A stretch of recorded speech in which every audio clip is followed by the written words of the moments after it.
주님께서 여러분과 함께 루카가 전한 거룩한 복음입니다. 주님 영광 받으소서. 그때 예수님께서 성령의 힘을 지니고 갈릴레아로 돌아가시니 그분의 소문이 그 주변 모든 지방에 퍼졌다. 예수님께서는 그곳의 여러 회당에서 가르치시며 모든 사람에게 칭송을 받으셨다. 예수님께서는 당신이 잘하신 나자렛으로 가시어 안식일에 늘 하시던 대로 회당에 들어가셨다. 그리고 성경을 봉독하려고 일어서시자 이사야 예언자의 두루마리가 그분께 건네졌다. 그분께서는 두루마리를 펴시고 이러한 말씀이 기록된 부분을 찾으셨다. 주님께서 나에게 기름을 부어주시니 주님의 영이 내 위에 내리셨다. 주님께서 나를 보내시어 가난한 이들에게 기쁜 소식을 전하고 잡혀간 이들에게 해방을 선포하며 눈먼 이들을 다시 보게 하고 억압받는 이들을 해방시켜 내보내며 주님의 은혜로운 해를 선포하게 하셨다. 예수님께서는 두루마리를 말아 시중드는 이에게 돌려주시고 자리에 앉으시니 회당에 있던 모든 사람의 눈이 예수님을 주시하였다. 예수님께서는 그들에게 말씀하기 시작하셨다. 오늘 이 성경 말씀이 너희가 듣는 가운데에서 이루어졌다. 그러자 모두 그분을 좋게 말하며 그분의 입에서 나오는 은총의 말씀에 놀라워하였다. 주님의 말씀입니다.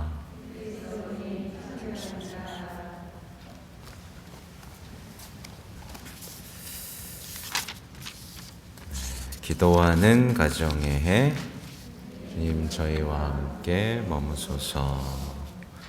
어린 친구들도 안녕하세요. 네, 좋네요.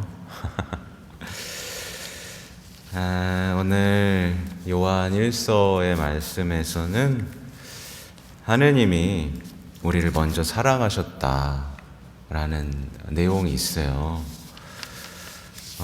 근데 만약에 어떤 사람이 근데 요즘에는요, 이상하게 하느님이 나를 먼저 사랑하셨다는 기억이 없는 사람들이 꽤 많이 있습니다. 우리 친구들은 하느님이 나를 먼저 사랑하셨다는 걸 느껴요? 느껴요? 그래서 부모님들과 저녁에, 밤에 드리는 기도가 굉장히 중요합니다. 왜냐하면 밤에 하루를 마감하면서 하루를 살면서 하나님이 나를 사랑해 준 순간을 기억해내는 걸 연습하다 보면 하나님이 나를 얼마나 사랑하시는지 눈을 뜨게 되고 어떻게 되겠어요? 나를 하나님이 사랑해 주셨구나. 영적인 눈이 뜨게 되고 하나님의 사랑에 보답하고 싶어지는 마음이 생기겠죠. 그래서 아침에 눈을 딱 떠서 오늘은 어떻게 또 사랑해 주실까?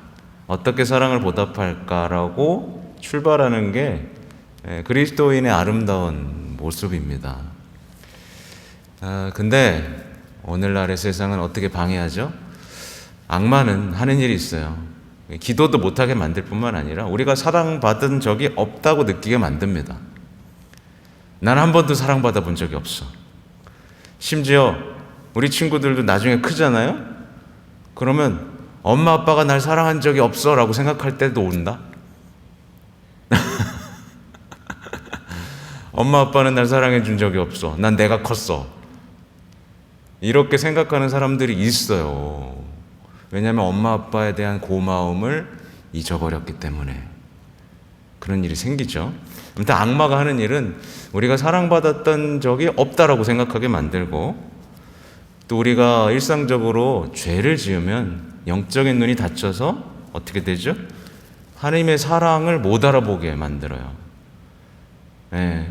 그래서 밤에 해야 될 기도는 나를 얼마나 사랑하셨는가 또 돌아봐야 되지만 동시에 해야 될 건 내가 어떤 죄를 지어서 하나님의 마음을 아프게 했는가라고 성찰하는 거. 이게 하루의 밤의 시간에 부모와 자녀 사이 혹은 훈련돼서 우리 친구들이 할 수 있다면 우리는 하나님이 나를 사랑하신다는 걸 잊지 않게 될 것이고 보답하는 삶으로 아름답게 성정하겠죠. 그래서 근데 이게 안 되잖아요. 그래서 요즘에 많은 신앙인들이 그래요. 하느님은 나한테 무관심하고 변덕스럽고 뭐만 잘못하면 혼내고 뭐 그냥 벌 주는 분이라고 마음속에 생각하고 있는 거예요. 왔다 갔다 하는 겁니다. 날 사랑해. 아니야, 날 싫어해. 그러니까 무슨 변덕쟁이 뭐 개부처럼 생각하는 겁니다. 그러니까 성장할 수가 없어요. 하나님의 사랑 안에서 변화되고 성장돼야 되는데 하나님을 의심하고 떠보고 하니까 우리가 성장할 수가 없는 상태가 돼버립니다.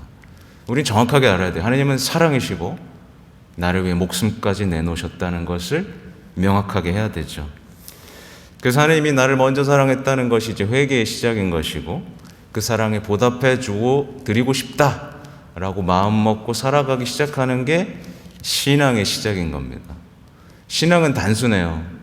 신앙은 뭐 열심히 성당 열심히 나오고 계명 지키고 이거보다 중요한 게 그분의 사랑에 내가 보답하고 싶다라는 마음이 있는 거예요.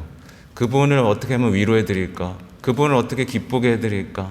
이런 어떤 사랑의 오고감이 있어야 신앙이 시작되는 거지. 평일미사 열심히 나오고 묵주기도 몇 잔 드리고 이런 것들은 정말 수박 겉핥기 신앙에 불과합니다. 또 요한일서 이제 4장 20절에 보면 나는 하느님을 사랑한다.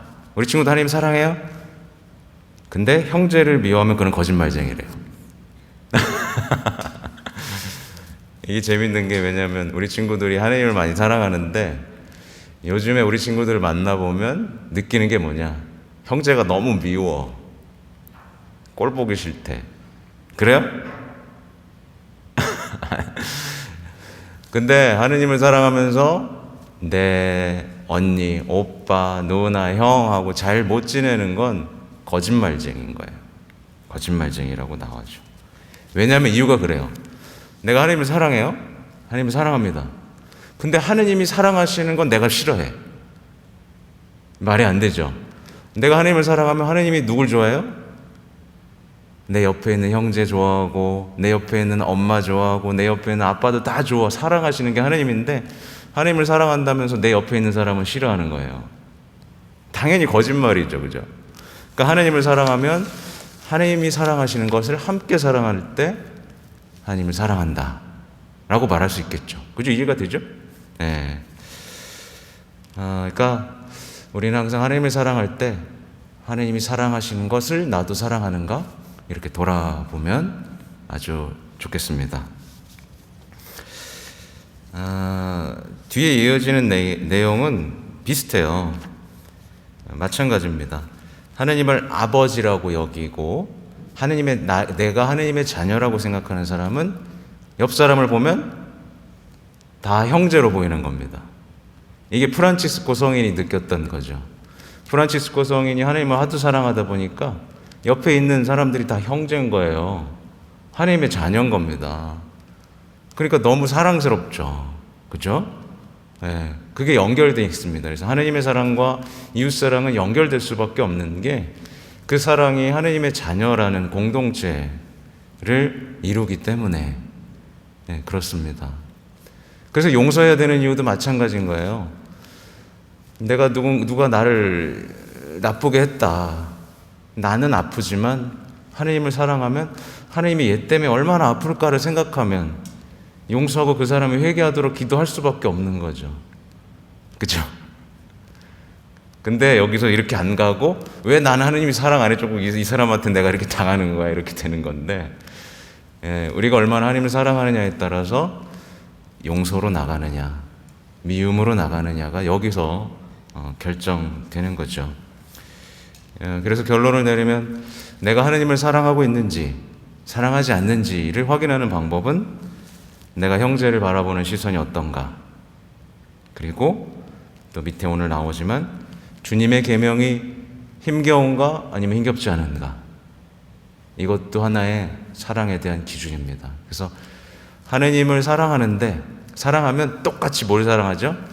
계명도 사랑하는 거예요. 하느님을 사랑한다면서 계명은 대충 지키려고 하는 사람이 있다면 그것만큼 엉터리 사랑은 없는 거죠. 그죠? 아무튼 그렇습니다. 그게 오늘 제1독서 얘기예요. 우리 친구들 이해가 좀 됐어요? 네, 지루하죠? 그리고 오늘 복음의 내용은 뭐냐면, 오늘 복음의 내용은 언뜻 보면 이제 예수님께서 나자렛으로 가셔서 아주 기쁜 소식을 선포하는 것으로 맞춰지는 걸로 보입니다. 들어가시니까 사람들이 이사야 예언자 두루마리를 주고 거기에서 가난한 이들에 대한 기쁜 소식, 잡혀간 이들에 대한 해방, 얼마나 좋아요. 네, 이런 기쁜 소식들이 펼쳐지고 사람들이 좋게 여기는 장면만 있으면 너무나 좋은데, 사실은 이 사람들이 어떻게 했게요? 우리 친구들 좋다고 막 해놓고 나중에 예수님을 벼랑 끝으로 몰고 가서 떨어뜨리려고 합니다. 떨어뜨려 죽이려고 해요. 근데 예수님이 그 중간을 가로질러서 유유하게 빠져나가는 장면이 오늘 복음이에요. 그러니까 이걸 보면서 우리가 느낄 수 있는 게 뭐냐면, 마음이 완고한 사람들은 예수님이 어떻게 찾아오든 만날 수가 없다라는 거예요. 이 나자렛 사람, 고향 사람들 보세요. 예수님이 찾아와서 복음 읽어주고 함께 해줬는데 못 알아보고 벼랑 끝으로 끌고 가서 죽이려고 하죠. 이 사람들 나중에 어떻게 되죠? 이 사람들 나중에 십자가에 못 박으시오 라고 해서 십자가에 못 박을 때 낄낄낄낄 거리면서 너 주님의 아들이면 내려와 보시지 라고 조롱했던 사람들이에요. 이 사람은 이렇게 되는 겁니다. 완고하면 예수님이 찾아와도 못 만납니다. 그래서 내 마음은 과연 얼마나 완고한가, 혹시 나는 예수님을 찾아왔는데도 마주하지 못하고 있는가, 혹시. 근데 예수님이 찾아와도 알아보지 못하는 사람들의 특징은 오늘 제1독서에 비추어 본다면 거짓말쟁이, 사랑 없는 사람이 이렇게 되는 거겠죠. 사랑 받아본 적도 없고, 그러니까 방어하고 사람들 낮춰보고, 그렇죠? 의심하고 비난하고 나중에 결정적으로 저 목수의 아들 아니야? 요셉의 아들 아니야? 하고 그 한마디로 예수님의 그 멋진 얘기들이 다 쓰레기처럼 돼버리거든요. 다른 사람들을 그 낮추어보는 마음, 내가 높고 저 사람은 낮춰보는 그 마음, 형제가 없는, 저 사람보다 내가 높아야 행복할 거라는 그 마음을 갖고 있는 사람들은 예수님이 와도 못 만납니다. 그래서 교만이 가장 큰 죄예요. 한번 생각해 보세요. 나는 저 사람한테 대우받고 싶어 하나? 더 높아지고 싶어 하나? 깔보나? 비난하나? 뒷담화하나? 이걸 본다면 내가 예수님을 만날 수 있는 사람인지 만나지 못하는 사람인지가 답이 나옵니다. 아무튼 이들은 예수님께 의심을 품고 고함치고 화를 내고 죽이려고 하죠. 그래서 우리는 우리의 삶을 돌아봐야 돼요. 제가 이미 말씀드린 거, 난 교만하지 않나? 내가 높아지고 내가 인정받고 내가 대우받고 싶어하는 그 삶 속에 머물고 있진 않나? 이걸 돌아보는 것도 굉장히 중요하고, 또 하나는 호기심, 의심, 비난, 분노, 다툼, 분쟁, 논쟁, 분열, 파괴, 이런 것들 있잖아요. 이런 것에 사로잡혀서 빨려 들어가고 있지는 않나 잘 보셔야 돼요. 근데 요즘 대선이라서 이런 것들이 TV만 켜면 나옵니다. 비난, 분열, 그렇죠? 거기에 막 신나가지고 그걸 찾아보는 사람들이 있는데 잘 보셔야 돼요. 이건 악마의 행동 방식입니다. 악마의 행동 방식이에요. 악마의 행동 방식, 의심하고 악의를 가지고 다가갑니다. 그리고 호기심으로 스캔들을 들춰봐요. 예를 들면 인사이동 발표가 났죠. 인사이동 발표가 났는데 보좌신부단에서 누가 한 명 정직이 떴어요. 그러면 기도해주면 되잖아. 근데 무슨 일을 저질렀대? 여자 문제야? 그냥 그 호기심으로 어떤 스캔들이 있는가를 그냥 막 파고드는 겁니다. 심층 취재를 하는 거죠, 혼자. 그 온갖 소문을 다 내는 겁니다. 호기심으로 인한 스캔들을 쫓아다니는 사람들이 있는 거예요. 본당에서도 똑같은 일이 벌어지죠. 분열을 일으키는 사람들이 있어요. 계속해서 누군가를 낮잡아보고 쟤는 뭐가 안 좋아? 분열을 일으키고 파괴하는 사람들이 있습니다. 이런 사람들에게 예수님이 어떻게 대했는지를 보셔야 되는데, 예수님이 어떻게 대하셨죠? 이 사람들한테 말씀으로 대하셨어요. 그래서 저도 그런 것들이 다가올 때, 그러니까 예수님이 유혹자를 맞설 때 항상 하셨던 방법은 말씀이에요. 그래서 누가 내 앞에서 뒷담화하고 누굴 비난하고 어떤 안 좋은 악마의 행동 방식을 할 때 내 머릿속에 말씀이 떠오르는지를 한번 보세요. 그리고 말씀을 하시는 거예요. 말씀만 하는 거예요. 악마랑 대화하면 안 됩니다. 그리고 침묵하는 겁니다. 벼랑에서 침묵 중에 가로질러 떠나시죠. 그죠? 우리가 침묵하고 말씀으로 무장하면 주님처럼 그렇게 그 사이를 가로질러 갈 수 있는 그리스도인의 존엄성이 생깁니다. 물론 좀 외롭겠죠. 고향 사람들한테 배척을 받았으니 얼마나 외로웠겠어요. 하지만 그게 그리스도인의 삶입니다.